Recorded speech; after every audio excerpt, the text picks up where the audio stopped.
Good morning, everyone. This is Juby at the Installation Center, and this video is for Jimmy.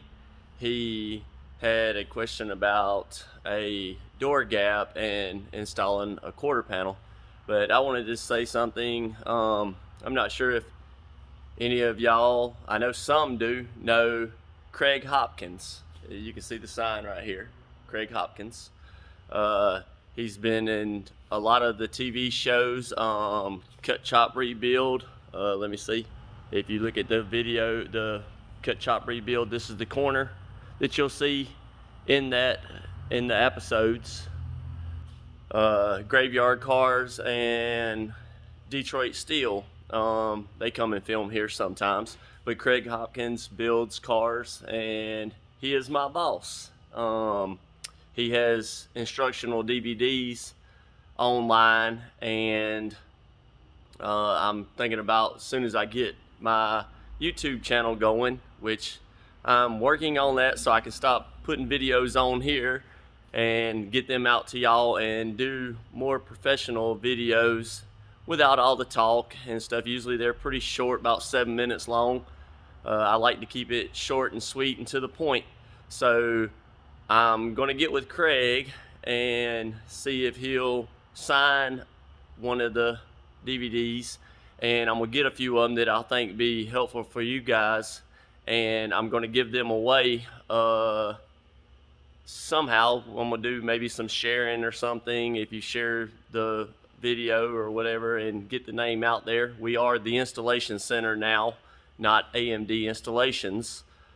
We still do work with AMD, but we are and have always been the Installation Center. You can check us out on Facebook, Classic Muscle Metal, AMD Installations, and you can go on there and check us out. And you can still buy parts through there, but I think we're closing that side. I'm not sure exactly yet, but I'm gonna get to the video now. That's where I get a lot of my knowledge from, is from Mr. Hopkins. He is a excellent man and knows what he is doing. Have a 68 Camaro right here, and it has the quarters already on it. It's one I built last week. It's just here for cleanup. Got a little bit of, I had to take the doors off to weld across the floor, put the doors back on and roll it outside to do the inside paint and touch up.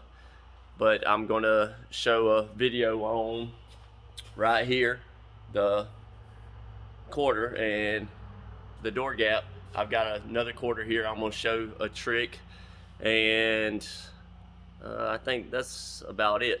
So let me get to that. I talked with Jimmy.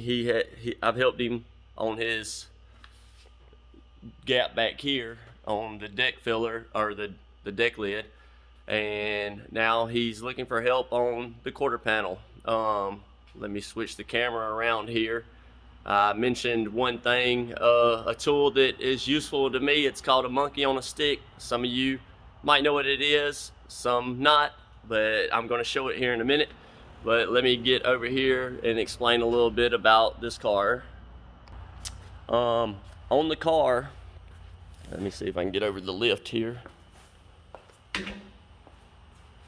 On the car, when you have the door on it, down here, you want the front edge of the door to line up with this, with the front of your rocker. I usually try to center my door to get my door centered on my hinges, so I have some movement down and forward, and I want it parallel with my rocker. Then on the back side, there's stuff all in the way. On the back side, see if I can tilt this. You want the back edge of the quarter to be in line with the rocker here. So it was sticking past back here, and I told him, he was talking about his door gap was big. I told him to get that lined up first. So once he got that lined up, he was good here with his door gap, but up top up here, he was out. So that tells me that his quarter panel needs to shift and I'm going to show some tricks to do that. Let me see if I can turn this around. I have a quarter here, and let me get this a little closer. This is the monkey on a stick. It's just a rod with this, and it jacks. It's kind of like a high lift jack for jeeping. You can try this right here first without doing this, or no, let me just go ahead and say do it, because it's always best to do this. On your quarter panel, I usually bend this a little bit in. I fold it in just a little bit. That way it works in behind the tail panel if you haven't removed the tail panel. That way it works in, and I usually drill it. Sometimes I do the spot welding, but on this part I found it easier to just drill this, and then when I get it on there I can tack it into place. So fold that, do all your prep work, and then on the front right here, this edge that goes in the gutter, you just want to get a body hammer. Have a cheap body hammer here, and this is an old panel. It's actually mine. It was laying out back, and you want to just tap this all the way and fold that a little better. That'll help you, because if you fold it too much, don't worry about it, because when you put it in the gutter, it'll always pull back when you go to spot weld it. It's best there. We use this little handheld spot welder. It works great for this, anywhere down in the gutters. You can pick them up pretty cheap. So you want to take that and fold that back a good amount, not too much, but good enough, and then hang your quarter. Let's see. Hang your quarter up. Sorry, my hair's all in the way. Put your quarter on, slip it in, and then it's going to give you some relief right here so that your quarter can shift. And that's where the monkey on the stick comes in. You take the monkey on a stick. Don't stick it in this, just like I said in the video with the strap, because this is going to bend.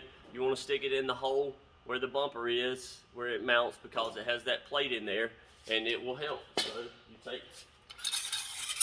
lift it up, put it in that hole, and then you want to jack it. And when you do, it's going to shift it, and that's going to close your gap at the top. Once you get all that shifted in your gap good, go ahead and put you some clamps. Let's see. These style are my favorite. You can clamp it down in the gutter, clamp it down back here, and once you get that done, you can let off on it, and your door gap should stay the same. Put some clamps in here. Lock it all down real good. Don't be afraid to use clamps. If not, put some little tack welds. Sometimes I put tack welds, and I leave them where I can grind them off later. I hope that helps you, Jimmy. And I'm going to get this YouTube up and going. I've actually got a Camaro in the back. I'm not sure how I'm going to do it, because I'm trying to do this while I'm at work. You know, I get paid to do this. I don't get paid to make videos. And I had to have my job, and it's kind of hard to do work for free while doing a video. So I'm trying to find a car. I have a Camaro out back that's mine, but it's a complete build. So I won't really be able to do anything with it just yet. Parts for it's going to cost me a little bit, but I plan on trying to do that. And with this next one I'm doing, it's getting a floor, front, rear, floor, and it's getting the lower firewall, and tail panel, roof. So it's probably more less the type of build that you people will be experiencing. And like I say, I can't tell y'all how to do the spot welding, the drilling, and all that. I mean, I could possibly help you on it, but I mean, we use Pro Spot, and it's nice and clean, and I don't have to do a whole lot of grinding and welding. There is some spots that I do. There's some spots that I don't. Hope everybody has a great weekend, and I'll get the YouTube channel going soon. I'm trying to work on it today. Busy person. I not only build cars here, but I actually go to other people's houses and do side jobs. I'm building a 35 Ford truck, a 37 Ford truck, and I think it's a 50 model, 52, 53 model GMC. I'll be doing some videos with those too. I build bikes as well. Hope everybody has a blessed and wonderful day, and if you need anything, just let me know. I'll be glad to help if I can. I'll talk to you later. Bye.